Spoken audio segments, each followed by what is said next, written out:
Good morning students. Chemistry for class 8 chapter 3 पढ़ रहे थे, एलिमेंट कंपाउंड एंड मिक्सचर, जिसमें हमने एलिमेंट देख लिए थे बच्चों। एलिमेंट क्या है? जैसे वो जिन्हें हम स्प्लिट नहीं कर सकते केमिकल मीन्स के लिए, उन्हें सब्सटेंस होता है। केमिस्ट्री में हमने पढ़ा था क्या केमिस्ट्री क्या है, study of substance and their transformation. तो वो सब्सटेंस जिसको हम केमिकल मीन्स के लिए क्या नहीं कर सकते, स्प्लिट नहीं कर सकते, तोड़ नहीं कर सकते, वो क्या कहलाते हैं? एलिमेंट्स कहलाते हैं। इसमें हमने कुछ सिंबल्स भी, एलिमेंट कंपाउंड एंड मिक्सचर, जिसमें हमने एलिमेंट के बारे में पढ़ लिया था। Element can not be split into simpler substance bye a chemical mean, a substance that can not be split into simpler substance bye a physical mean like filtration, sublimation, distillation, ये सब हमने पढ़ लिया था बच्चों। उसके बाद हमने कुछ सिंबल्स आपको लर्न करने को दिए थे। हीलियम, एल्यूमिनियम सिंबल्स को रिप्रेजेंट, एलिमेंट को रिप्रेजेंट सिंबल्स में किया जाता है। और एक अगर जिसका कैपिटल लेटर, जैसे हाइड्रोजन को H से किया जाता है, अगर उसी अल्फ़ाबेट से, उसी लेटर से अगर दूसरा एलिमेंट है तो उसका स्मॉल लेटर में यूज़ किया जाता है। जैसे कि हाइड्रोजन को H तो हीलियम को HE से यूज़ किया जाता है। उसके बाद हमने कंपाउंड देखे थे। कंपाउंड वो सब्सटेंस है, ये भी प्योर सब्सटेंस है जिनको हम स्प्लिट कर सकते हैं सिंपलर सब्सटेंस में। तो compound can be split into simpler substance. उसके हमने कुछ कैरेक्टर्स भी पढ़े थे, क्या होते हैं कंपाउंड के कुछ एग्जाम्पल पढ़े थे। Water is form by the combination of hydrogen and oxygen. Water किससे बन के मिलकर बना हुआ है? हाइड्रोजन और ऑक्सीजन से मिलकर बना हुआ है। हाइड्रोजन भी एक एलिमेंट है और ऑक्सीजन भी एक एलिमेंट। इसी तरह से कार्बन डाइऑक्साइड था, इसी तरह से सल्फर डाइऑक्साइड और कैल्शियम कार्बोनेट और शुगर का हमने एग्जाम्पल देखा था। शुगर का क्या था? C6H12O6, जिसमें कार्बन के 6 मॉलिक्यूल्स, हाइड्रोजन के 12 मॉलिक्यूल्स, ऑक्सीजन के 6 मॉलिक्यूल्स प्रेजेंट होते हैं और ये 3 एलिमेंट से मिलकर बना हुआ होता है। Splitting of a compound into simpler substance. Splitting करना किसको? कंपाउंड को सिंपल सब्सटेंस में। As we have just said the compound can be split. हमने ये कहा कि हम एलिमेंट को तो स्प्लिट नहीं कर सकते पर कंपाउंड को स्प्लिट कर सकते हैं अपने केमिकल मीन्स के लिए, सब्सटेंस के केमिकल मीन्स के लिए। तो वो कौन सा प्रोसेस है जिससे हम क्या कर सकते हैं, कंपाउंड को स्प्लिट कर सकते हैं? तो वो मेथड है बच्चों इलेक्ट्रोलाइसिस। इलेक्ट्रोलाइसिस क्या होता है?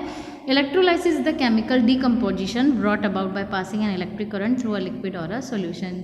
ये एक प्रोसेस है, डिकम्पोजिशन का प्रोसेस है, जिसमें हम कोई जो भी लिक्विड हमने लिया है उसमें हम क्या करते हैं? इलेक्ट्रिक करंट को पास आउट करते हैं। उसमें से इलेक्ट्रिक करंट को पास आउट करने से अलग अलग एलिमेंट अलग अलग स्प्लिट हो जाता है और इस प्रोसेस को बोलते हैं electrolysis. Pure water is a bad conductor of electricity. जो प्योर वाटर होता है, जो रेन वाटर होता है, वो डिस्टिल वाटर होता है। डिस्टिल वाटर आपने लास्ट चैप्टर में पढ़ा था कि डिस्टिलेशन कैसे करते हैं। डिस्टिल वाटर जो होता है जिसमें इलेक्ट्रिसिटी कंडक्ट नहीं होती, मतलब करंट फ्लो नहीं होता। It does not allow an electric current to pass through it. इसमें करंट भी फ्लो नहीं होता। But water mix with a small amount of an acid. अगर उसमें थोड़ी सी हम एसिड डाल दें, चाहे वो हाइड्रोक्लोरिक हो या सल्फ्यूरिक एसिड, तो उसे बोलते हैं एसिडुलेटेड। क्या बोलते हैं बच्चों? Acidulated. Water is a good conductor of electricity. तो एसिडुलेटेड जो वाटर है वो गुड कंडक्टर होता है इलेक्ट्रिसिटी का। When electric current is passed through acidulated water using a setup of the kind show, ये जो देखो फिगर दिखाया गया है एक, जिसमें ये ट्राउट लिया हुआ है, इसमें इस ट्राउट में पानी भरा हुआ है और ये एसिड, इसमें थोड़ा सा सल्फ्यूरिक एसिड या HCl डाला हुआ है। इसको क्या बना दिया? एसिडुलेटेड वाटर बना दिया है। अब ये 2 टेस्ट ट्यूब ली है, इसमें ये टेस्ट ट्यूब A है और ये टेस्ट ट्यूब B है। अब इसमें हमने करंट, बैटरी से करंट फ्लो करा है। ये ग्रीन वायर और red wire, electric wire with insulated removed, ये इंसुलेशन को रिमूव कर रहा है। इस तरह से करंट पास होगा तो क्या होगा बच्चों? एक टेस्ट ट्यूब में तो हाइड्रोजन इकट्ठी हो जाएगी और एक में ऑक्सीजन इकट्ठी हो जाएगी। Water decompose to give, water decompose होकर क्या बनाता है? Hydrogen at the negative electrode. Hydrogen negative electrode पर आती है। ये नेगेटिव इलेक्ट्रोड है और ये पॉजिटिव इलेक्ट्रोड है। नेगेटिव इलेक्ट्रोड को क्या बोलते हैं? कैथोड बोलते हैं। क्या बोलते हैं? Cathode.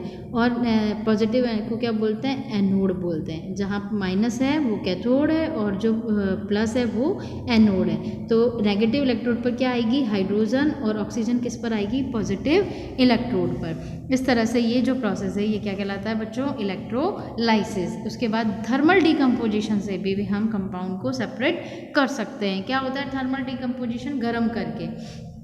The splitting of a substance into a simpler substance by the action of heat, हम हीट देकर उसे क्या कहेंगे, thermal decomposition. On its are called thermal decomposition, उसे क्या कहते हैं, thermal decomposition. For example chalk, calcium carbonate, calcium carbonate होता है चॉक में, which contain calcium carbon and oxygen, जिसमें क्या क्या होते हैं, कैल्शियम होता है, कार्बन होता है और ऑक्सीजन होता है। ऑन बीइंग हीटेड, जब इसको हम गर्म करते हैं, गिव कैल्शियम ऑक्साइड, तो क्या देता है, ये कैल्शियम ऑक्साइड देता है कंटेनिंग, जिसमें क्या होंगे, कैल्शियम और oxygen.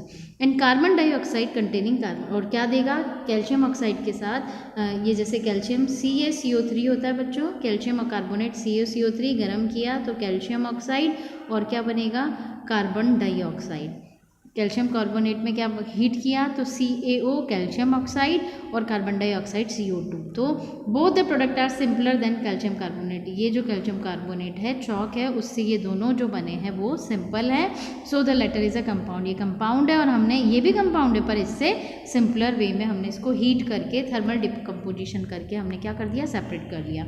There are other example of two zinc carbonate को जब हमने क्या किया, जिंक कार्बन ZnCO3, तो ये ZnO जिंक ऑक्साइड में और कार्बन डाइऑक्साइड में चेंज हो गया, तो ये भी सिंपलर सब्सटेंस में क्या हो गया बच्चों, बदल गए, सिंपलर सब्सटेंस में ये बट गया। Sodium hydrogen carbonate, sodium hydrogen carbonate, इसको गर्म किया तो ये सोडियम कार्बोनेट Na2CO3 में बदल गया, Na2CO3 ये कार्बन डाइऑक्साइड में बदल गया और ये वाटर में, इसको सिंपलर में हमने चेंज कर लिया। लेड नाइट्रेट PbNO3 को हमने हीट किया तो ये लेड ऑक्साइड में बदल गया और नाइट्रोजन ऑक्साइड में नाइट्रोजन डाइऑक्साइड NO2 और ऑक्सीजन में चेंज हो गया। तो इस तरह से हमने इसको सिंपलर सब्सटेंस में चेंज कर, तो कंपाउंड को हमने सिंपलर सब्सटेंस में तोड़कर दो मेथड देखे हमने, एक तो इलेक्ट्रोलाइसिस देखा और एक देखा था थर्मल डिकम्पोजिशन। नेक्स्ट वीडियो में हम जैसे कि एलिमेंट्स को भी सिंबल से शो करते हैं, वैसे ही कंपाउंड को फार्मूला से शो करते हैं, उसके बारे में पढ़ेंगे। आज के लिए इतना ही, थैंक यू।